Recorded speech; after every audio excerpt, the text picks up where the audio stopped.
Tinampulan nyo si Jinggoy, nakulong, at sinabi nyo kay Joel Villanueva, pag hindi ka lumipat, pag nagmatigas ka dyan, ay yan din ang sasapitin ninyo. Ayun. Ang kaso nyo, mas madaling takutin si Joel Villanueva, tumawid. At birthday lang ni Birthday Victor. Dahil birthday ni Victor ay nag-special session Oh. ang Senado, o diba? Yun pala yun. Kasi magiging 13 na sila. Kasi tumawid na ng bakod si Senator Joel Villanueva. At alam niyo po, baka akala nila ito ay tagumpay ng Senado o ng bloke ni Senator Sherwin Gatchalian. Ay ito po ay yung nangyayari rito ay isang madilim na araw para sa kasarinlan o independence ng ating Senado. Aray Yan. ko. Alright. Kasi, unang-una, bakit pinatawag tong special session na to? Huwag na tayong maglokohan pa rito, Mr. President. When I say Mr. President Marcos Jr., pinatawag nyo rito kasi gusto nyong kontrolin ang Senado. Pinatawag nyo to kasi para mawala yung gulos sapagkat na-pressure nyo na si Senator Joel Villanueva na lumipat sa bakod ng grupo ni Gatchalian. At paano nyo na-pressure sapagkat may mga kaso po na nakaamba laban kay Joel Villanueva mula sa tuta ninyong ombudsman. Huwag na tayo maglokohan pa. Yan lang po yan ha. Huwag nyo nang insultuhin ang aming talino, ang talino ng mga Pilipino. Alam po namin kung ano pong nangyari dyan. Sinampulan nyo si Jinggoy, nakulong, at sinabi nyo kay Joel Villanueva, pag hindi ka lumipat, pag nagmatigas ka dyan, ay yan din ang sasapitin ninyo. Ang kaso nyo, mas madaling takutin si Joel Villanueva, tumawid. Okay, that's number 1. Wasak na po ang kasarinlan ng Senado. Klarong-klaro po sa sinabi ni Senator Gatchalian.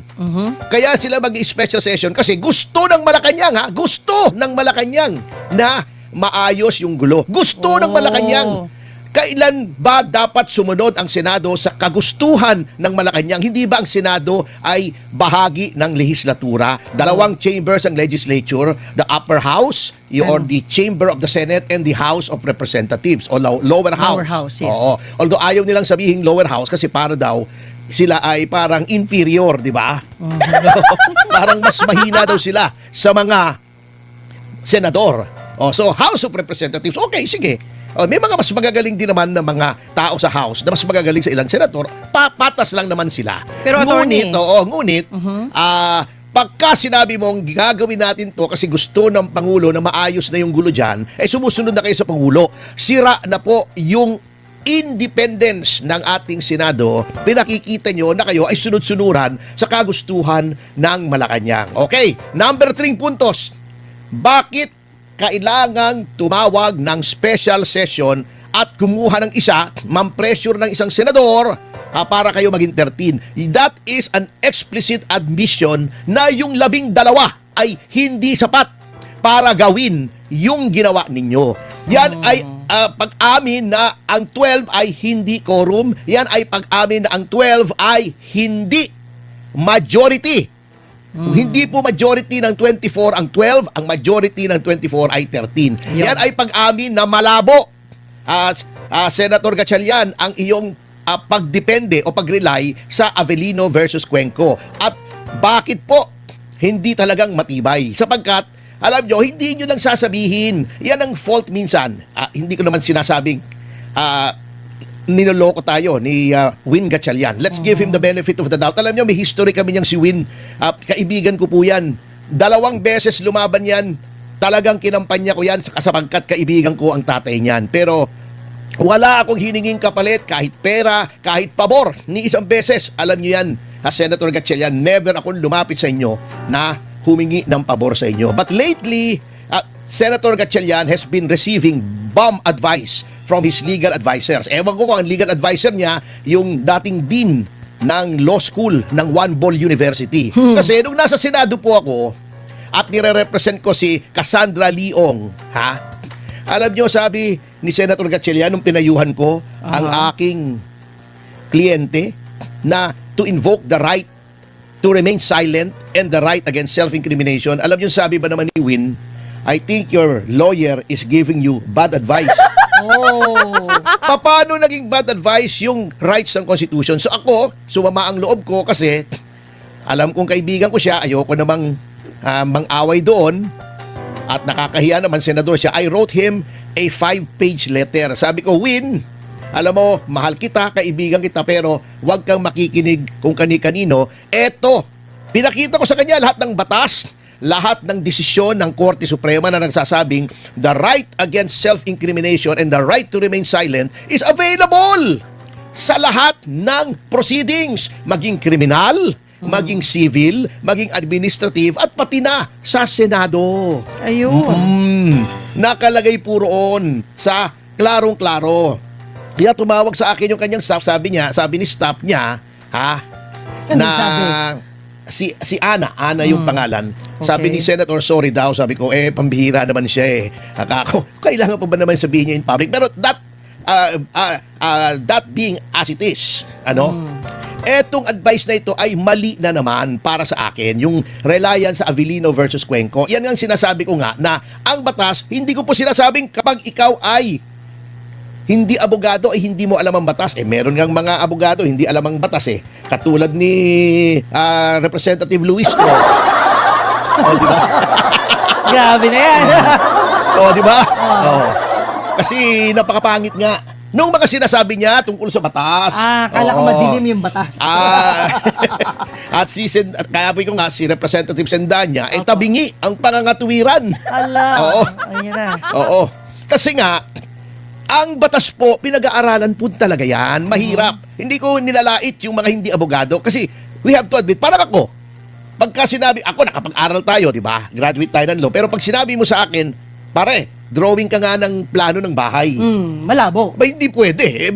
Maguguho yung bahay na yun. Parang flood control project yun, no? Di ba? Oo naman. Kasi, hindi ko kaya.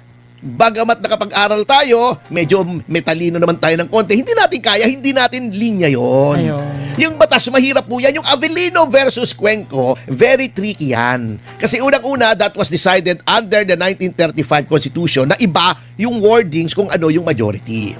Number 2, sinabi na mismo ng Korte Suprema doon sa Avellino versus Cuenco na etong kasong to is dependent on the peculiar circumstances of the Senate at the time. Ano yung peculiar circumstances?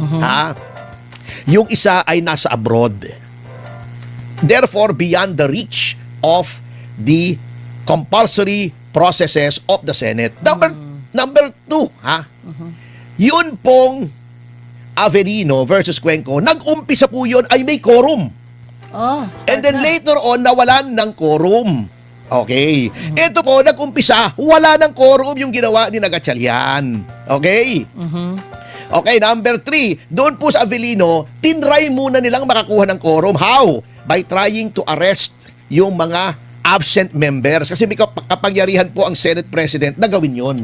Dito, wala silang ginawang ganon. Marami pong pagkakaiba noon. Ito, walang nasa abroad, walang quorum at the start, hindi katulad ng Avellino, at hindi po tinry na gamitin yung compulsory process para magkaroon ng quorum. Ibang-iba po yung Avellino. Kaya yan po ang dapat pinag-aaralan. Kaya nga po, yung sinasabi nila, eto, nagsampa na ng reklamo or petisyon sa ating Korte Suprema ang grupo ni Alan Peter Cayetano. At ang akin pong opinion dyan ay bilang isang payak na abogado na small time lang naman ay dapat po desisyonan ng Supreme Court yan. Notwithstanding na maaring maging moot and academic ang issue kasi kung makaka-13 na po sila ngayon. At 30 na sila ngayon. Bakit? Sapagkat napakahalaga po na i-determine kung yung ginawa nung una, nung Gatchalian Black, na bigla silang nag-sesyon na 12 lamang sila, bigla nilang dineclare na may quorum at sila ay dineclare nilang vacant ang lahat ng posisyon. Pwera lang daw ang Senate President. Magulo nga po ang kanilang stand eh. Hindi dineclare nilang vacant lahat ng posisyon ng Senado, no? Pero hindi nila, sabi nila, hindi namin kayang mag-elect ng SP kasi 13 kailangan sa SP. ayon daw sa konstitusyon, nakalimutan nila na sa sarili nilang rules, yung Section 2, Rule 2, Section 1, o Section 2 yata, ay nakalagay doon na sinunod nila yung rule sa konstitusyon sa lahat ng officer. Sinabi nila, not only the Senate President, but all the officers of the Senate, dapat majority of all the members of the Senate. Okay? O kaya, yung pagiging acting president ay questionable yun. Bakit? Okay, sabihin mo ng valid. Assuming without conceding na valid yung sinasabi na vacant ang lahat, ang Senate President ay hindi makadischarge ng kanyang function kasi wala siya ron.